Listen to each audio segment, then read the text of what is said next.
Welcome to Sriveni blogs. నేను మీ వెనిలాని. ఈ రోజు మనము గోవా ఫ్రైడ్ రైస్, జామకాయ ఫ్రైడ్ రైస్ ఇంకా జపానీస్ ఆమ్లెట్ చేసుకుంటాం. ఓకేనాను.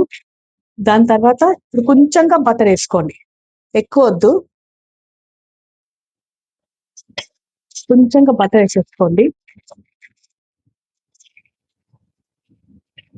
బటర్ వేసుకున్న తర్వాత గార్లిక్, వెల్లుల్లిపాయలు వేసుకొని కొంచెం బాగా ఫ్రై చేసుకోండి.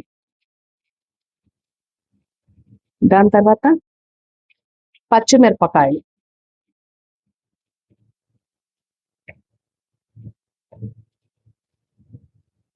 దాని తర్వాత బిగ్ సైజ్ ఆనియన్ స్లైస్ ఒకటి చాలు.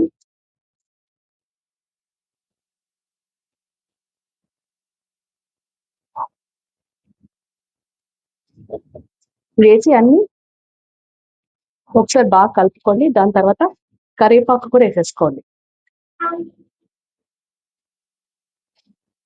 జామకాయలు లోపట గుజ్జు తీసేసి పైన ఇది ఉంటుందిగా గట్టి పైది, దాన్ని తురుముకున్నాం. ఒకటి పెద్ద జామకాయ, ఒక చిన్న జామకాయ తురుముకున్నాను. ఇప్పుడు దాంట్లో మనం వేసేసుకోండి. ఇందులో కొంచెం మగ్గాలి.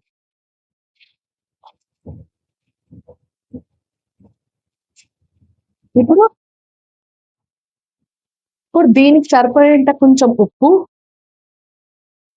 కొంచెమే ఈ జామకాయకి ఈ ఆనియన్స్ కి సరిపడేట ఉప్పు, కొంచెం కారం,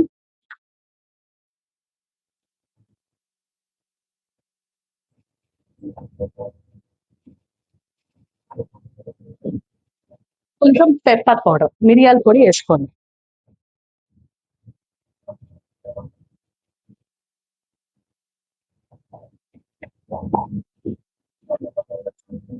కొంచెం కలుపుకోండి. ఇది కొంచెం కలుపుకున్న తర్వాత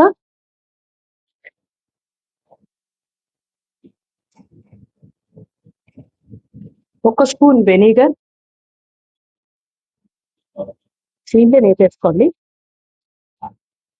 కొంచెంగా సోయా సాస్, కొంచెం ఎక్కువ వేయకండి, కొంచెం పడుతుంది.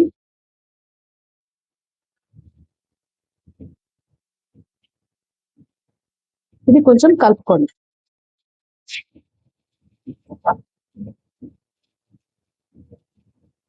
కొంచెం బాగా మగ్గనివ్వండి. అంటే కొంచెం మనకి గోవాలో ఉండే పచ్చితనం, జామకాయ ఉండే పచ్చితనం అంత పోయేంత వరకు కలుపుకోండి. ఇది ముందుగానే రైస్ ఉడికిచ్చి చల్లార్చి పెట్టుకున్నానండి. ఆ రైస్ దీంట్లో కలుపుతున్నాను. మనం ఫ్రైడ్ రైస్ కి ఎప్పుడు వేడిగా వేయకూడదు, కొంచెం చల్లార్చుకున్నాకనే వేయాలి. ఇవి వేసేస్తున్నాను.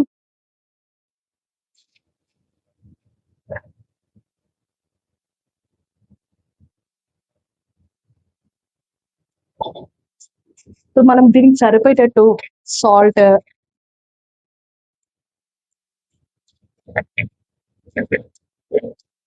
కారం,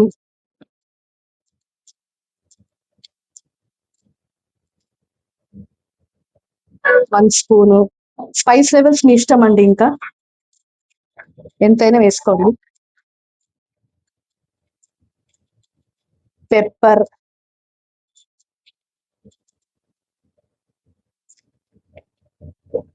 వేసి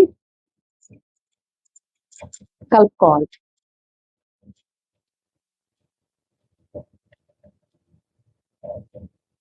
జామకాయ పిల్లలకి ఎంత ఇష్టమో, కానీ జామకాయ కొంతమంది తినరు. ఆ సబ్స్టిట్యూట్ కి ఇట్లా చేసుకోవచ్చు. ఇట్లా మనం జామకాయ రైస్, ఫ్రైడ్ రైస్ చేసుకోవచ్చు. ఇప్పుడు ఇది అయిపోయిందండి, జామకాయ ఫ్రైడ్ రైస్. కొంచెంగా మనం కొత్తిమీర వేసుకుందాము. స్ప్రింగ్ ఆనియన్స్ ఉంటే వేసుకోవచ్చు, నా దగ్గర లేవండి. ఇప్పుడు కలుపుకొని ఫైనల్ టచ్ ఇచ్చేసుకొని కలిపేసుకుందాం. అయిపోయినట్టే, ఇంకా జామకాయ ఫ్రైడ్ రైస్ అయిపోయింది. ఇప్పుడు మనము జపానీస్ ఆమ్లెట్ చేసుకోవడానికి egg white separate, yolk separate తీసుకున్నాను. ఇప్పుడు దీంట్లో మనము కొంచెంగా సాల్ట్, దీంట్లో కూడా కొంచెంగా సాల్ట్ వేసేసుకోవాలి. వేసుకున్నాక ఫస్ట్ మనం ఇప్పుడు ఎల్లో బీట్ చేసేసుకుందాం. ఎల్లో ఎట్లా కొంచెం మామూలుగా కొట్టుకుంటే ఇట్లా కొంచెం కలర్ కొంచెం మారేంత వరకు చాలు, కొంచెం ఇట్లా వస్తే చాలు. ఇప్పుడు ఎగ్ వైట్ ని మనం ఫోమ్ కన్సిస్టెన్సీ వచ్చేంత కొట్టుకోవాలన్నమాట. లాగా ఇది వచ్చి ఎగ్ యోక్. నేను ఫస్ట్ ఇక్కడ బటర్ వేసేసుకున్నాను కొంచెం.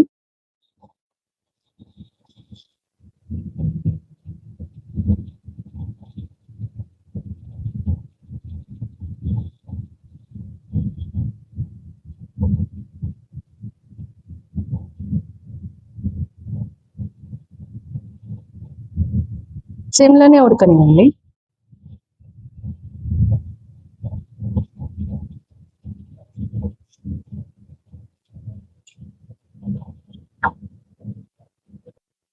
ఇప్పుడు కొంచెంగా దీంట్లో మనం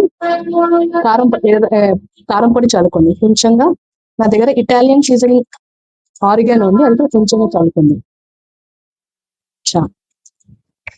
ఇప్పుడు మనం తిప్పుకుందాము.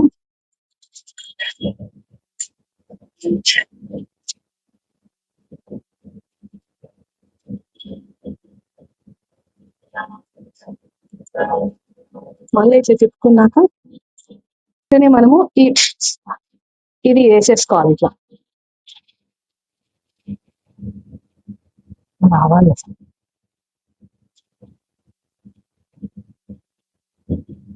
ఇప్పుడు దీన్ని కూడా కొంచెంగా స్ప్రింకిల్ చేసుకోవాలి కారం పొడి. మళ్ళీ ఆరిగానో కూడా వేసుకోవాలి స్లైట్ గా. దీన్ని ఉడకనిద్దాం కొంచెం. ఇప్పుడు దీనిపైన మనం ఈ ఆమ్లెట్ ఈ వైట్ ఇది ఉడకాలి కదండి, అందుకని మనం ఒకటి ఇది కొంచెం ఇట్లా మూసేసుకోవాలండి, ఎందుకంటే మనకి వైట్ కుక్ కావాలి కొంచెంగా. ఇదిగోండి జామకాయ fried rice plus Japanese omelette అనమాట. ఎంత బాగా వచ్చింది కదా.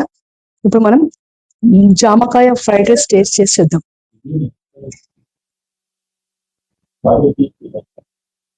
సూపర్గా ఉందండి. ఇవి రెండు మీరు ట్రై చేసి మీరు చెప్పండి. Like share subscribe to my channel. Bye.